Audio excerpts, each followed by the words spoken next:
tey jile Marcel Farba Maroun dafay taxaw ci benn chiffre ngir waxtaan ci wàllum wér-gi-yaram ak situation bu ñuy dund jamono ji Sénégal Marcel. c'est ça soxna Naata donc ñu daan benn chiffre donc pour mettre en exergue li nga xamante ne moom mooy situation sanitaire bi ñuy dund l'alerte rouge a été lancée hier lundi dans l'édition de l'Observateur mi xamal ne rek fièvre hémorragique de Crimée-Congo FHCC donc mu ngi daal di dugg ci réewu Sénégal donc la FHCC est de retour 4 cas ont été signalés donc à la date du dimanche 21 août donc bu ñu ko yemalee ci dimanche 4 cas lañ fi amoon benn jigéen sax bi nga xamante ne Podor la daal di fekk baax et bien mu daal di gaañu à la suite de cette maladie là donc une maladie qui fait son retour au Sénégal ndaxte gis nañ ne amoon na fi ay jamono da doon yegg si tamit par intervalle régulier le premier cas bi ñu daal di noté au Sénégal bu ñu sukkandikoo ci Kalidou Konté médecin chef de la région de Saint-Louis c'était donc en 2015 benn xale bu góor bu tolloon ci fukki at ak juróom-ñeent moom moo ko contracté woon donc dans la région de Saint-Louis et puis en 2017 ñu amoon ñaari cas benn bu ñu importé woon de la Mauritanie ak beneen cas boo xamante ni c'était un cas autochtone donc bu jógee fii ci Sénégal ñu signalé woon ko et puis 2019 mu amoon itam ñaari yeneen cas yu nekkoon ca Boki Diawé dans la région de Matam benn jigéen bu tolloon ci ñeent fukki at ak juróom-ñaar ak keneen koo xamante ni Kaolack lañu ko fekk anonyme on n'a pas donné plus de précision et puis en 2020 ñu gis na ne que la région de Dakar également elle n'était pas en reste ndaxte foofu ca Pikine une femme âgée de 27 ans dafay daal di contracté boobule jàngoro suite donc à une détection bi ñu daal di def ci wàllu système surveillance épidémiologique fii ci réewu Sénégal soxna Naata. mais Marcel lan mooy fièvre hémorragique Crimée-Congo mandarga yeeg yooyu yëpp lan la feebar. voilà donc lu ñu mën a jàpp ci feebar boobu déjà alors pourquoi déjà la fièvre hémorragique Crimée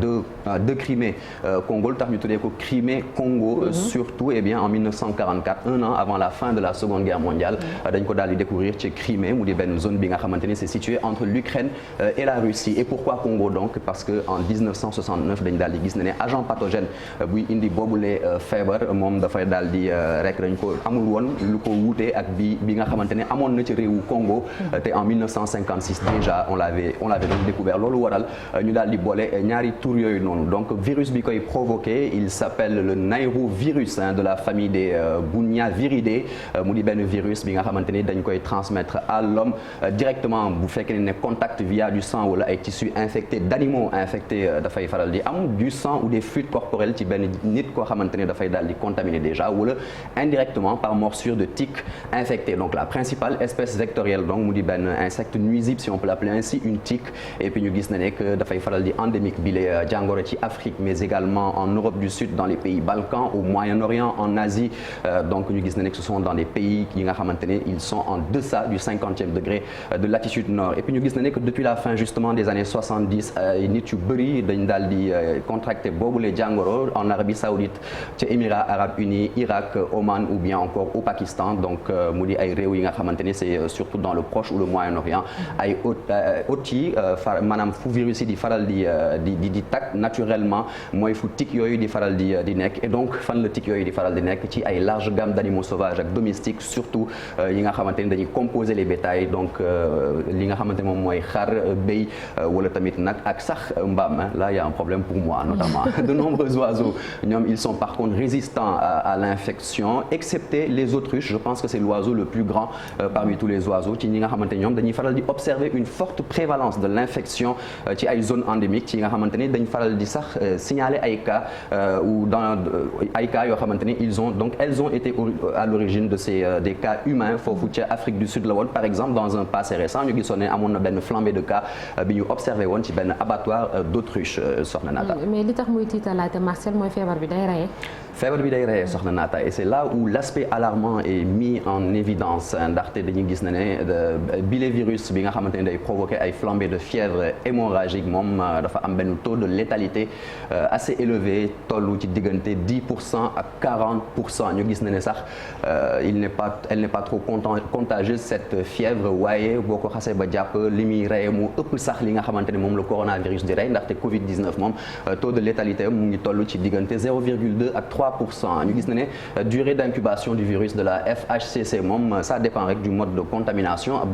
bu fekkee ne tic bi dafay daal di jamaate dañuy gis ne la durée est en général d'1 à 3 jours ak li nga xamante ne moom mooy un maximum de 9 jours. Après un contact avec du sang ou des tissus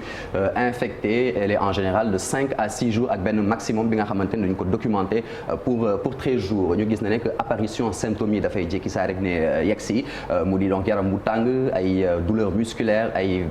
bopp boo xamante ne ay vertiges ay raideur ak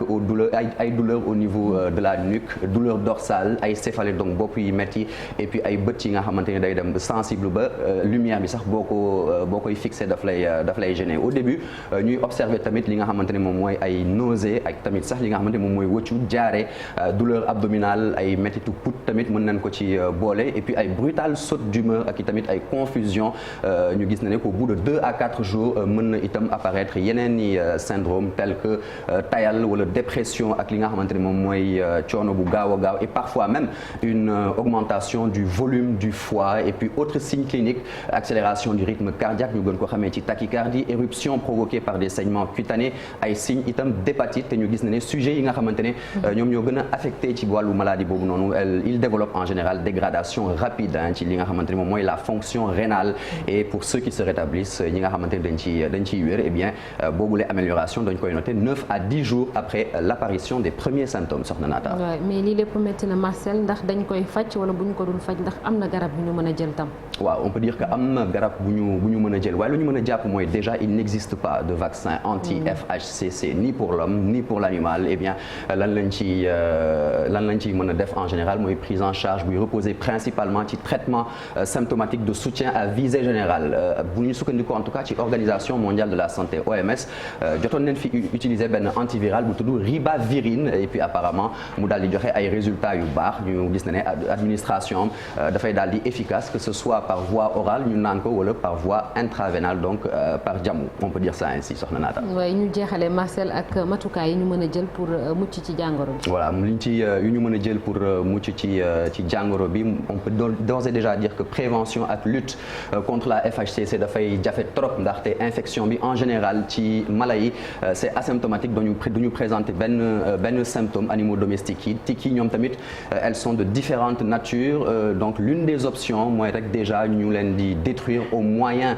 d'acaricide mu di ay produits chimiques donc conseil de santé publique yi nga xamante ne ay borom xam-xam ci wàllu boobu dañ koy daal di def c'est non exhaustif am na yeneen mais yi ñu ci gën a jàpp mooy ñu éviter endroit yi nga xamante ne foofu la tic yi di faral di nekk bu ñu ko mënul tamit bu fekkee ne on est en contact avec les animaux et bien ñu sol ay vêtements yi nga xamante ne c'est protecteur avec des manches longues pantalons longs wala porter ay vêtements clairs ngir mën a facilement détecter les tiques ndaxte comme xeetu maat ak pou ak teeñ donc dañuy faral dañuy gaaw a mën a nëbbatu donc loolu waral ils sont très difficiles à retrouver et porter des vêtements et des gants de protection tamit pour manipuler les animaux et puis ça c'est pour les personnes dans la vie de tous les jours éviter tout contact physique rapproché ak ñi nga xamante ne dañoo infectés par cette maladie déjà et pour ñi nga xamante ne ce sont les médecins apparemment porter des gants et des équipements de protection bu ñuy faj maladie et comme tous les autres virus de cette envergure